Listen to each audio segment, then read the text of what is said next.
बहुत समय पहले किसी गांव में अंजलि नाम की एक गरीब लड़की रहती थी।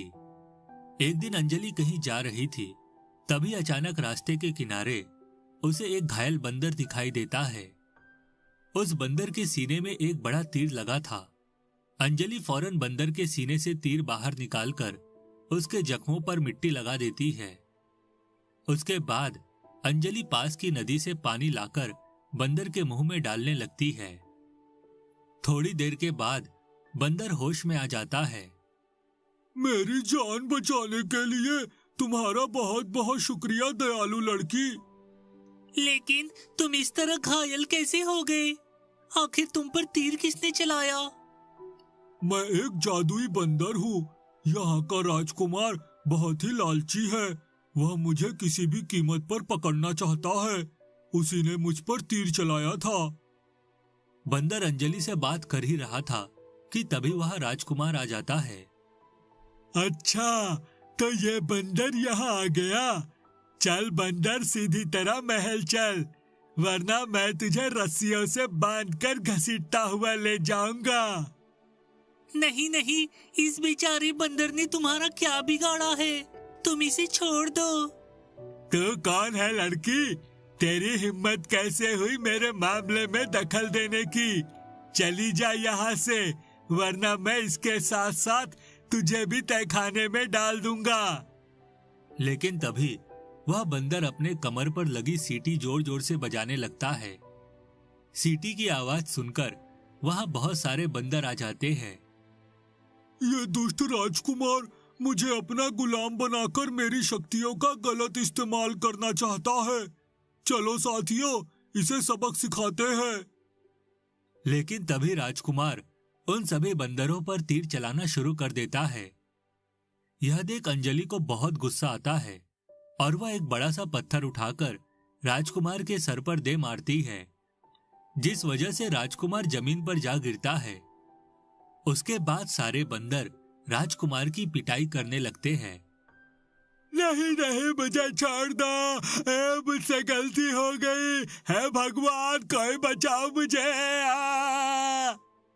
इस तरह राजकुमार डर के वहां से भाग जाता है। यह देख अंजलि और बाकी बंदर बहुत खुश होते हैं। उसके बाद बंदर अंजलि को अपने कंधों पर बैठाकर एक बड़े पेड़ के पास ले जाता है। उस पेड़ के ऊपर एक बड़ा सा घोंसला बना हुआ था। उसके अंदर एक पुरानी मशीन रखी थी। ये जादुई पक्षी का घोंसला है। वह तरह तरह की जादुई मशीनें बनाता है।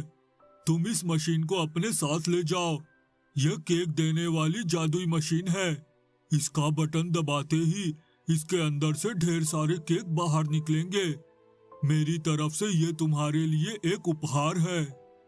मुझे इतना अच्छा उपहार देने के लिए आपका बहुत बहुत शुक्रिया बंदर जी। उसके बाद अंजलि उस मशीन को लेकर अपने गांव चली जाती है। फिर अंजलि उस मशीन का बटन दबा देती है और अगले ही पल उसके अंदर से ढेर सारे सुंदर खुशबूदार केक बाहर निकलने लगते हैं।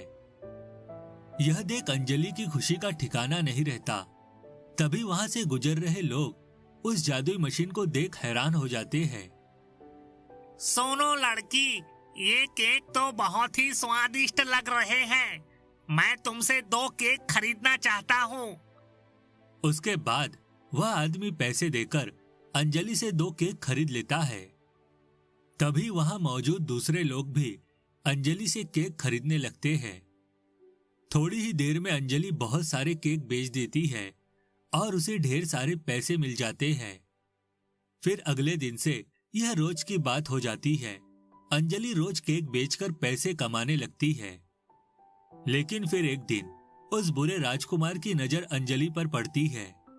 अंजलि के पास जादुई केक की मशीन देख राजकुमार की आंखें फटी की फटी रह जाती है।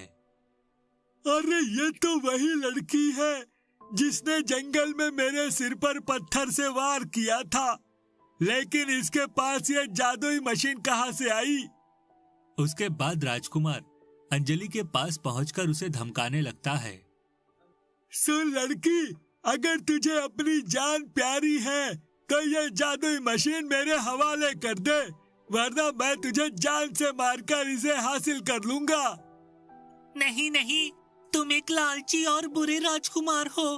मैं अपनी जादुई मशीन तुम्हें नहीं दूंगी। तुम यहाँ से चली जाओ। लगता है तो सीधी तरह नहीं मानेगी। ठहर जा, अभी तुझे मजा चखाता हूँ।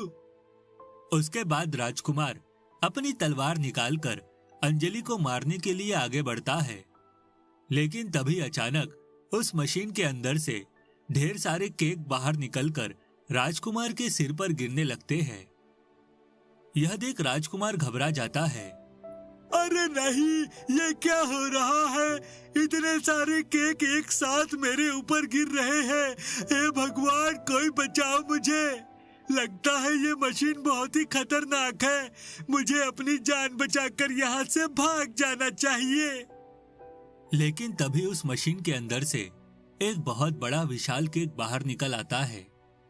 उसके बाद केक के अंदर से दो बड़े हाथ बाहर निकलकर राजकुमार को पकड़ लेते हैं और उसे हवा में उड़ाकर दूर एक पहाड़ी की चोटी पर ले जाते हैं।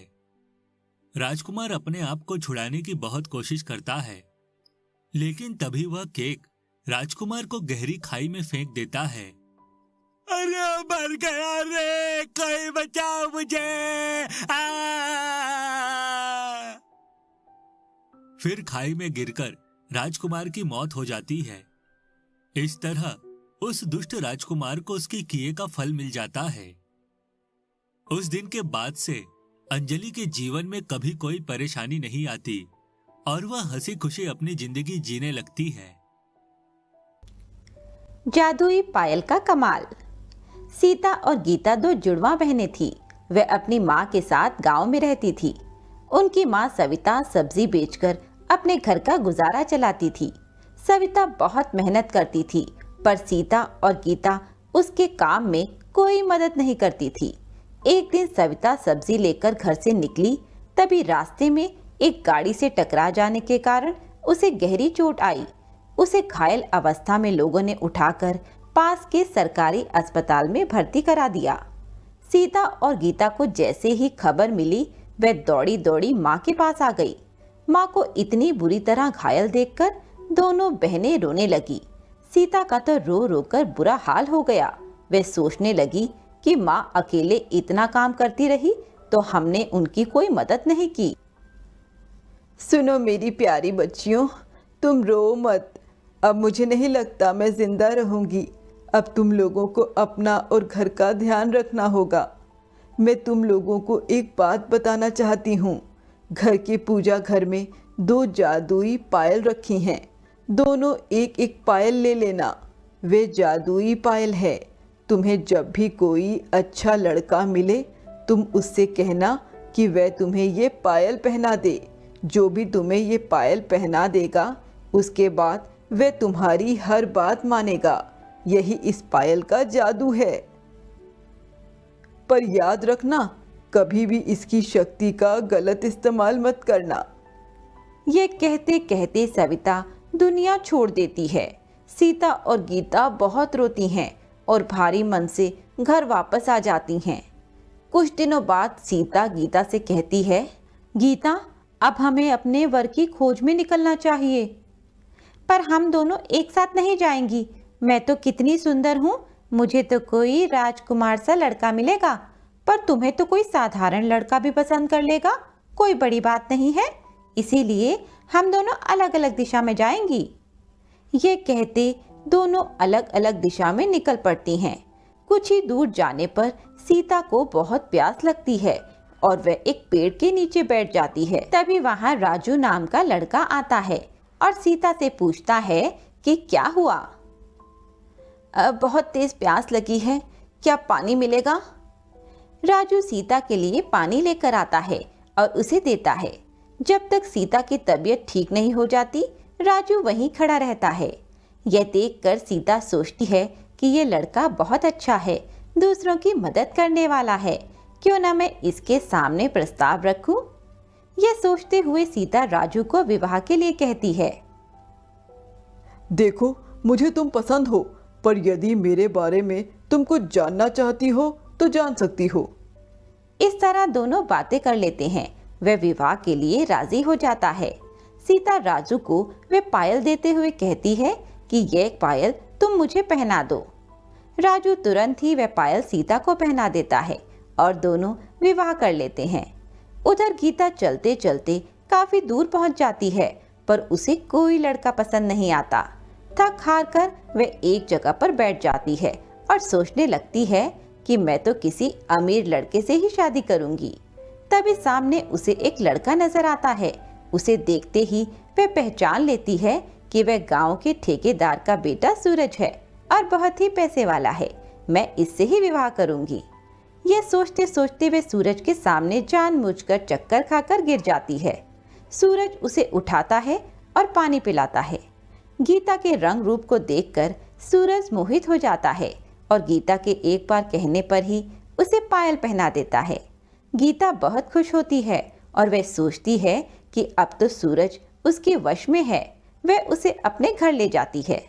गीता सूरज से कहती है, जाओ अपने घर से खूब सारे पैसे और सुंदर गहने लेकर आओ। यह सुनते ही सूरज अपने घर की ओर निकल पड़ता है और ढेर सारे पैसे और गहने लेकर उसके पास आ जाता है। इस तरह गीता सूरज से कई बार पैसे और गहने मंगवाती है। गीता सूरज से भी काम करवाती है और जो भी उसे कुछ चाहिए होता है सूरज से ही मंगाती है। एक दिन सीता गीता से मिलने के लिए आती है। सीता राजू के साथ बहुत अच्छी जिंदगी बिता रही होती है। अपनी बहन गीता का हाल जानने के लिए वह उसके घर आती है, पर वहां आकर जब वह सूरज का ऐसा हाल देखती है तो वह गीता को समझाती है। गीता, तुम ये गलत कर रही हो। इस तरह से सूरज को अपनी हर बात के लिए पायल का इस्तेमाल मत करो। माँ ने इसका गलत इस्तेमाल करने से मना किया था ना। तुम ऐसा मत करो। अपने लालच के लिए यह सब करना गलत है। चुप रहो। उपदेश देने की कोई जरूरत नहीं है। मैं अपनी जिंदगी में खुश हूँ। तुम अपनी जिंदगी जियो। मेरी जिंदगी में दखल अंदाजी करने की कोई जरूरत नहीं है। गीता का ऐसा बर्ताव देखकर सीता का दिल बहुत दुखी होता है और वह चुपचाप से वहां से चली जाती है। उधर सूरज के घर में उसके माता पिता बहुत परेशान होते हैं कि आए दिन हमारे घर से इतने पैसे और गहने कहाँ गायब हो रहे हैं।